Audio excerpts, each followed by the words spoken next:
3 cup ময়দা বা আটা, একটা গাজর, একটা ক্যাপসিকাম, 100 গ্রাম মতো বিনস ও 4টে কাঁচা লঙ্কা আমি আগে থেকে একদম ছোট ছোট করে কুচিয়ে নিয়েছি। আর লাগবে লবণ 1/4 চা চামচ, চিনি 1/4 টেবিল চামচ মতো, সঙ্গে অবশ্যই সাদা তেল। এবারে একটা বড় পাত্রের মধ্যে ময়দা দিয়ে দিলাম, তারপর দিলাম একে একে লবণ, চিনি এবং কেটে রাখা সমস্ত সবজিগুলো। তারপরে সবগুলোকে একসাথে খুব ভালো করে একটু মিশিয়ে নিলাম। এবারে অল্প অল্প করে জল দিয়ে এটার একটা স্মুথ ব্যাটার বানিয়ে নেব। এবার গ্যাসে একটা ফ্রাইং প্যান বা তাওয়া বসিয়ে তার মধ্যে অল্প একটু সাদা তেল দিয়ে দিলাম। আপনারা চাইলে অবশ্যই ব্রাশ দিয়ে একটুখানি সাদা তেল ব্রাশও করে নিতে পারেন। এর মধ্যে দিয়ে দিলাম তৈরি করে রাখা ব্যাটারটা একটা চামচের সাহায্যে খুব পাতলা করে ছড়িয়ে দিলাম আমি, ঠিক একটা রুটির সাইজে। এবারে এটাকে 2 মিনিটের জন্য হতে দেবো, তবে অবশ্যই কিন্তু গ্যাসের ফ্লেমটাকে মিডিয়ামে রাখতে হবে।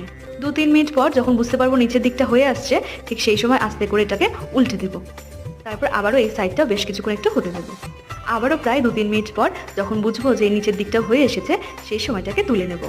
গরম গরম টমেটো সস